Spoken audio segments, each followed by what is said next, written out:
I have one surgical face mask here between the two of us, between me and Tom. He's sick, I'm not. Who should get the mask? Well, your natural instinct is to say, give me that mask. I don't want to catch what he has, but I should be begging him to wear it because him, the sick person wearing it, better protects me, the healthy person, as if I were wearing it myself. So all these masks are floating around out there. Which ones do health officials say you should use? None of them. As coronavirus fears sweep the country, many are turning to protective face masks, hoping to keep the germs away. Gwyneth Paltrow, Selena Gomez, and Kate Hudson among those posting pictures of their face coverings while traveling.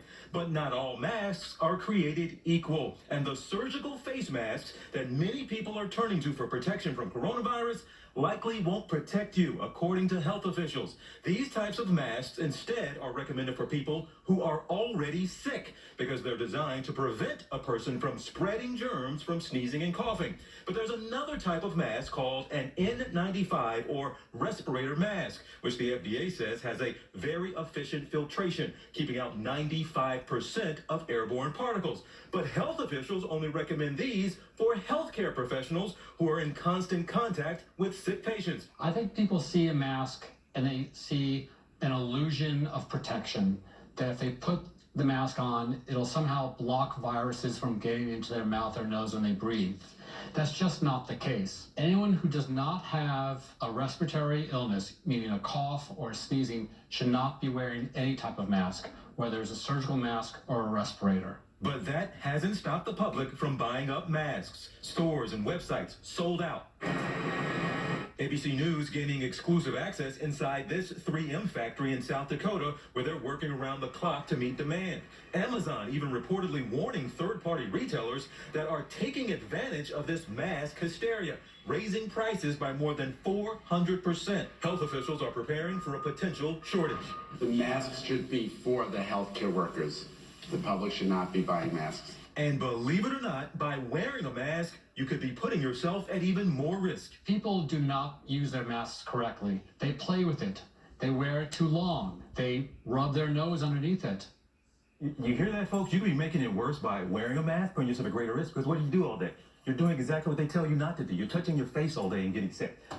Let's put this graphic up. They got a lot of attention. People had a lot of fun with it, but it's from the CDC. It's an official graphic from the CDC that shows all these different facial hair styles and telling men how this could actually keep you from wearing your respirator correctly. I mean, there's a side whiskers, a mutton chops, a Zorro style, a soul patch. They had all this.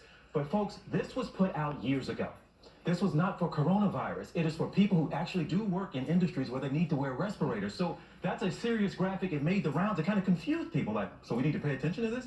But it does, Dr. Jen is going to speak to this. It does show the seriousness of this matter of wearing these masks the right way. 100%.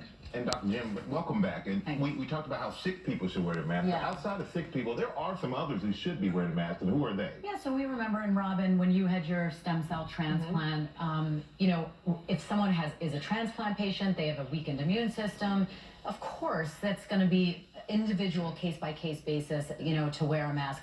That is a very small percentage of people. Okay, as TJ said, we use surgical masks in hospital settings or even, you know, out in the public on sick people. Okay, viral particles, coronavirus and influenza, to name two, go right through that mask. Okay, so if you say, well, then why is it helpful in preventing this way? Because people coughing, sneezing, spewing large particles out into the room, of course that's a barrier, but they can go right in. That's why they're not helpful. What I want to show you guys is these N95 respirators. There are a bunch of different styles. These are what we use in hospital settings for healthcare providers. They have to be measured for your face. I went through this process. It took several attempts, different sizes, different models, to actually find the one that works for me. They have to be put on properly. You see the two elastic bands there. One has to be high on the head, one has to be around the neck. We're seeing people wear these incorrectly. These are not for lay public use.